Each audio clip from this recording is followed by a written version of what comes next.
Hola, buen día para todos. Hoy estudiaremos luchando con la fuerza de Cristo. Antes de empezar lo haremos con una palabra de oración. Oremos. Padre Santo y poderoso Dios, gracias, oh Señor, porque tú nos das la fortaleza para salir adelante y para salir victorioso en todas nuestras dificultades. En el nombre de Jesús. Amén. El versículo de memoria lo encontramos en Colosenses, capítulo 1, versículo 29. Dice la palabra de Dios: por eso me afano luchando con la fuerza de Cristo que actúa poderosa en mí. Hablando de nuestros sufrimientos, el dolor más grande para una madre debe ser la pérdida de un hijo. Lo único que nos puede ayudar a salir adelante es aferrarse a Dios y experimentar en nuestras vidas el perdón a aquellos que nos han lastimado. De esta manera Dios puede curar y brindar luz a los momentos más oscuros de tu vida. Es solo Dios, es el único que nos puede ayudar a madurar en los momentos difíciles de nuestra existencia. Pero Satanás ha tratado de destruirnos, sometiendo nuestra voluntad para llevarnos hacia la ruina y también a la miseria. Pero si queremos salir adelante y superar las pruebas, debemos reconocer nuestra debilidad delante de Dios. Nuestra mente debe sentir la necesidad de orar. Debemos desterrar los malos hábitos. Solo obtendremos la victoria a través del sometimiento a la voluntad divina. Hoy muchos no logran vencer a Satanás porque esperan que Dios supere por ellos las pruebas que ellos deben superar. Si sometemos nuestra voluntad a la de Dios, Él nos ayudará a salir vencedores en todo. Muchas veces le pedimos a Dios que nos haga buenas personas, pero miramos nuestro interior y no vemos ningún cambio, todo sigue igual. Pedimos transformación y nuestra vida sigue siendo la misma. Sabemos que Dios tiene el poder para ayudarnos a salir adelante, pero parece que nuestra vida no cambia cuando miramos a Jesús. Parece que estamos lejos de esa realidad. Si tenemos al Espíritu Santo de nuestro lado, la pregunta sería: ¿qué nos hace falta para alcanzar el nivel cristiano? Necesitamos poder y ese poder está en el Espíritu Santo. Leamos Juan capítulo 16, versículo 13. Dice la palabra de Dios: pero cuando venga el Espíritu de verdad, Él los guiará a toda verdad, porque no hablará por su propia cuenta, sino que hablará todo lo que oyere, y os hará saber las cosas que habrán de venir. El Espíritu Santo nos puede mostrar la verdad, nos muestra los errores que cometemos, pero no te obliga para que te arrepientas. El Espíritu Santo te muestra quién es Dios, pero no te obliga a creer en Él. Recordemos que Dios nos hizo con la capacidad de elegir y de decidir, y tenemos un enemigo que te acusa delante de Dios. Manipula tu mente. Somos libres de creer, aceptar o rechazar lo que Dios nos brinda. Si nos vamos al jardín del Edén, Dios había dicho de antemano que podían comer de todo fruto menos de uno. Cuando Adán y Eva decidieron comer del fruto prohibido, Dios no se los impidió para que ellos ejercieran su libre albedrío. Dios actúa hoy con nosotros de la misma manera. De este modo el Espíritu Santo te muestra la verdad acerca de Dios y también las consecuencias del pecado. Y tú y yo, de manera sencilla, tendremos que tomar una decisión. Así que muchas veces el crisol aparece en nuestras vidas, muchas veces porque somos desobedientes y no nos arrepentimos de nuestros pecados. Si quieres que el Señor obre en tu vida, abre voluntariamente la puerta del arrepentimiento para que Dios entre y nos transforme. Por los demás, mis queridos amigos, contamos con la cooperación divina. Las cosas que no se dan de la noche a la mañana, se necesita tiempo y esfuerzo. Leamos Colosenses capítulo 1, versículo 28 y 29. Dice la palabra de Dios: a quien anunciamos, amonestando a todo hombre y enseñando a todo hombre en toda sabiduría, a fin de presentar perfecto en Cristo Jesús a todo hombre, para lo cual también trabajo luchando según la potencia de Él, la cual actúa poderosamente en mí. Para la cual, es decir, con el propósito de presentar a todo hombre perfecto en Cristo. Hay que esforzarse, afanarse, bregar, hay que luchar, que viene del verbo griego agonizaimao, que es contender y también combatir. Esta palabra sugiere el esfuerzo máximo que era desplegado por los participantes en los Juegos Atléticos. Debemos tener potencia, que viene del griego energía, poder, operante, energía.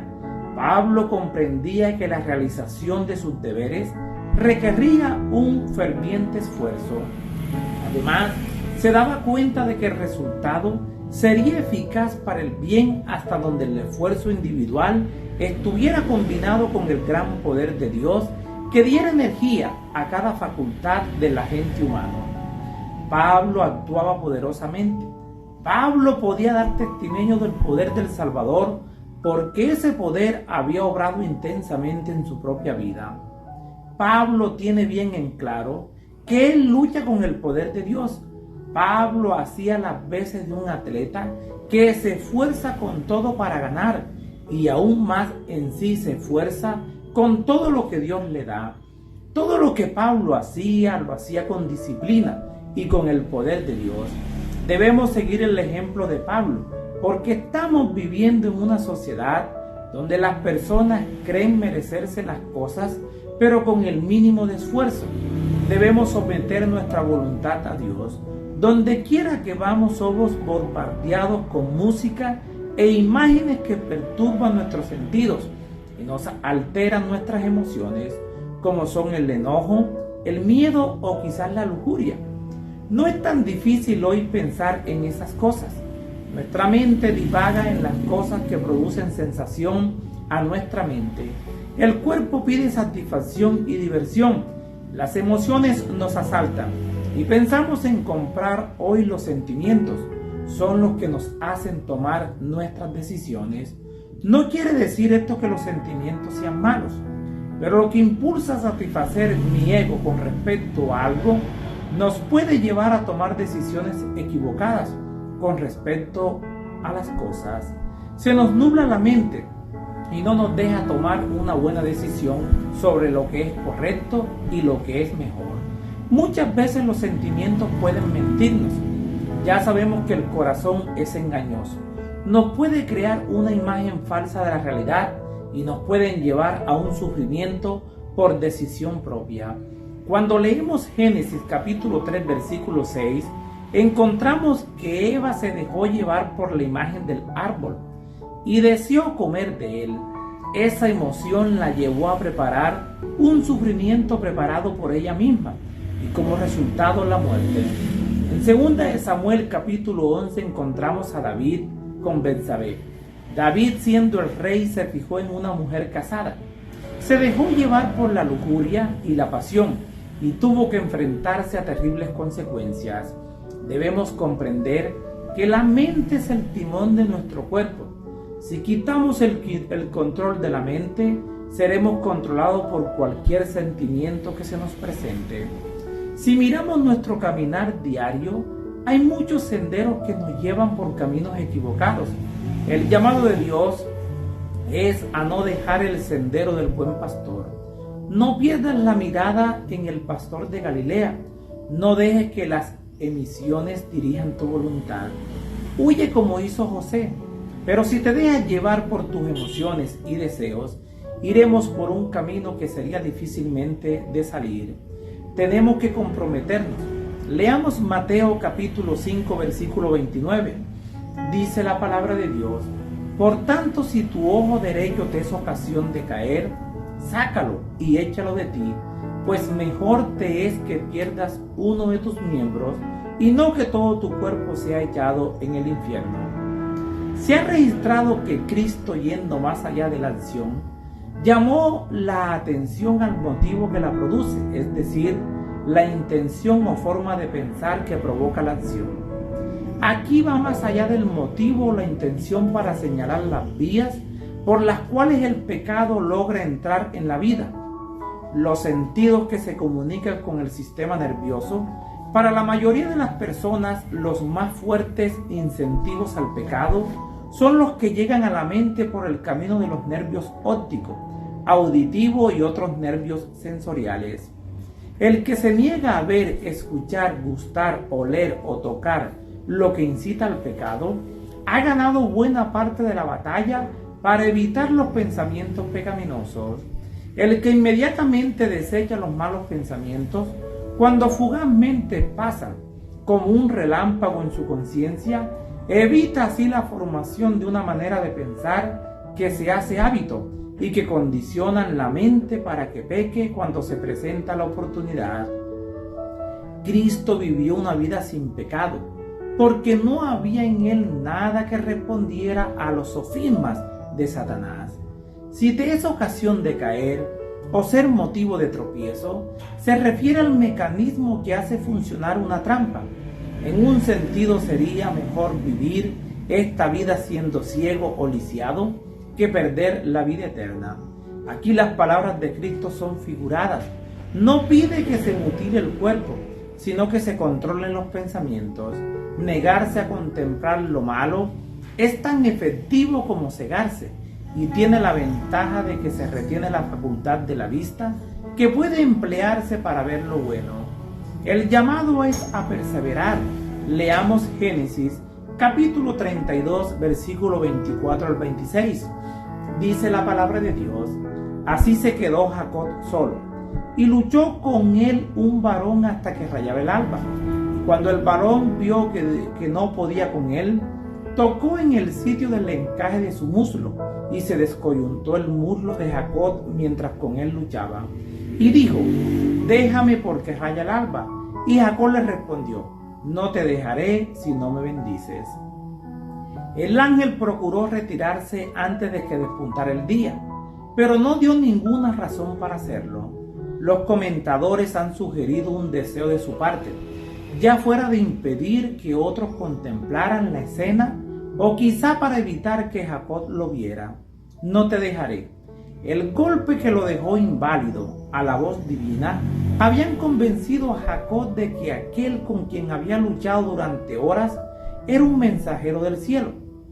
Habiendo procurado desesperadamente por varias horas la ayuda divina, Jacob sentía que no podía permitirle que se fuera sin primero recibir la seguridad del perdón y la protección que anhelaba.